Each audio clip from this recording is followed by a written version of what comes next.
नमस्कार दोस्तों, मैं advocate Vishnudhari Singh legal channel में आप सभी दर्शकों का स्वागत करता हूं।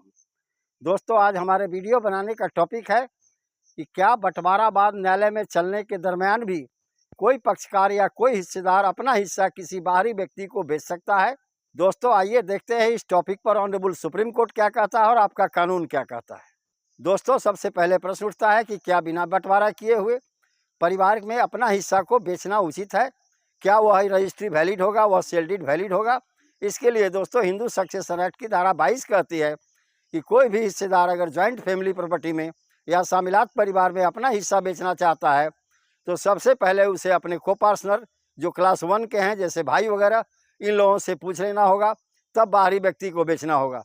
लेकिन दोस्तों, यह बेचेंगे भी तो स्पेसिफिक बाउंड्री के अंदर नहीं, यानी बिना बंटवारा हुए कोई को पार्टनर, कोई सहभागी, कोई अंशधारी बाहरी व्यक्ति को स्पेसिफिक बाउंड्री के साथ अपनी संपत्ति नहीं बेच सकता। दोस्तों, अब मान लीजिए कि पार्टीशन सूट का मुकदमा न्यायालय में चल रहा है और इसी बीच में कोई हिस्सेदार अपना हिस्सा किसी घर के बाहरी व्यक्ति के साथ बेच दिया, घर वालों को नहीं, घर से बाहर। वैसी स्थिति में खरीदार का क्या अधिकार होगा? सबसे पहले दोस्तों गौर करते हैं ट्रांसफर ऑफ प्रॉपर्टी एक्ट की धारा 52 पर, यानी लीज पेंडेंसी। यानी कहा जाता है कि मुकदमा चलने के दरमियान कोई भी पक्षकार, चाहे वो प्लेंटिफ हो या डिफेंडेंट हो, अपना हिस्सा या अपना शेयर या अपनी संपत्ति किसी भी बाहरी लोगों को नहीं बेच सकता। इससे मुकदमेबाजी बढ़ती है। लेकिन दोस्तों, यहीं पर ऑनरेबल सुप्रीम कोर्ट ने कहा कि ऐसा बेचा हुआ सेल डीड या इस तरह का संपत्ति जो बेचा हुआ है उसके लिए सेल डीड है वह इनवैलिड डिक्लेयर नहीं होगा। तब क्या होगा दोस्तों? आइए देखते हैं ऑनरेबल सुप्रीम कोर्ट इस पर क्या कहता है। दोस्तों, केस का टाइटल है शिवशंकरा और अन्य बनाम HP वेदव्यासा 4। इसका सिविल अपील नंबर है दोस्तों 10,215 ऑफ 2011। इसका डेट ऑफ जजमेंट है दोस्तों 29 मार्च 2023। इसी एक साल पहले का जजमेंट है दोस्तों।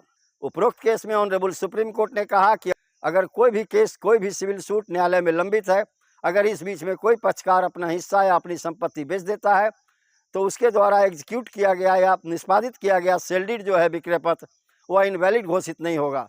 लेकिन दोस्तों, अगर वह व्यक्ति जिसने संपत्ति बेचा है मुकदमा जीत गया तो खरीदने वाले को हिस्सा मिलेगा, और अगर वह मुकदमा हार गया तो खरीदने वाले को कोई हिस्सा नहीं मिलेगा। यानी दोस्तों, ऑनरेबल सुप्रीम कोर्ट ने इस उपरोक्त जजमेंट में कहा कि खरीदने वाले को वही हिस्सा मिलेगा या वही संपत्ति मिलेगा जो बेचने वाले को मिलेगा। अब दोस्तों देखते हैं बिना बंटवारा किए हुए किसी भी हिस्सेदार के द्वारा अपना हिस्सा बाहरी व्यक्ति के हाथ में बेचने पर ऑनरेबल सुप्रीम कोर्ट क्या कहता है। सुप्रीम कोर्ट में एक केस गया दोस्तों जिसका टाइटल है रामदास बनाम सीताबाई और अन्य। दोस्तों, इसका साइटेशन नंबर है दोस्तों MANU 910 ऑफ 2009। इस केस में ऑनरेबल सुप्रीम कोर्ट ने कहा कि अगर न्यायालय में कोई भी पार्टीशन सूट चल रहा है या कोई भी व्यक्ति बिना परिवार में बंटवारा किए हुए अपना हिस्सा बेच देता है, वैसी परिस्थिति में खरीदार को उस संपत्ति पर या उसके हिस्से पर कोई कब्जा नहीं मिलेगा। इसके लिए पहले खरीदार को उस परिवार में बंटवारा करना होगा या न्यायालय में जाकर पार्टीशन सूट का मुकदमा करना होगा, और वहाँ से जो हिस्सा बेचने वाले को मिला है वही हिस्सा खरीदने वाले को मिलेगा। यह निर्णय सिर्फ सुप्रीम कोर्ट ने इसलिए दिया दोस्तों कि बहुत ऐसे होते हैं भाई जो फ्रंट साइड का ज़मीन बेच देते हैं और बैक साइड का ज़मीन दूसरे भाई के लिए छोड़ देते हैं। तो ऑनरेबल सुप्रीम कोर्ट ने इस जजमेंट में कहा कि कोई भी स्पेसिफिक बाउंड्री के साथ कोई भी परिवार का सदस्य अपना हिस्सा बाहरी व्यक्ति को नहीं बेच सकता। अगर बेच दिया तो रजिस्ट्री तो इनवैलिड नहीं होगी, लेकिन बंटवारा करने के बाद ही खरीदार को हिस्सा मिलेगा। जहाँ बेचने वाले को हिस्सा कोर्ट के द्वारा दिया जाएगा या म्यूचुअल पार्टीशन के द्वारा दिया जाएगा, वहीं पर खरीदार को हिस्सा मिलेगा। अब दोस्तों देखते हैं कि बिना बंटवारा किए हुए अपना हिस्सा बेचने पर क्या प्रभाव पड़ता है। इसके लिए कर्नाटक हाई कोर्ट का एक लेटेस्ट जजमेंट है दोस्तों, एकदम 2024 का। आइए इसको जरा गौर करते हैं। केस का टाइटल है दोस्तों श्री नागनिका बनाम श्री GH अजय।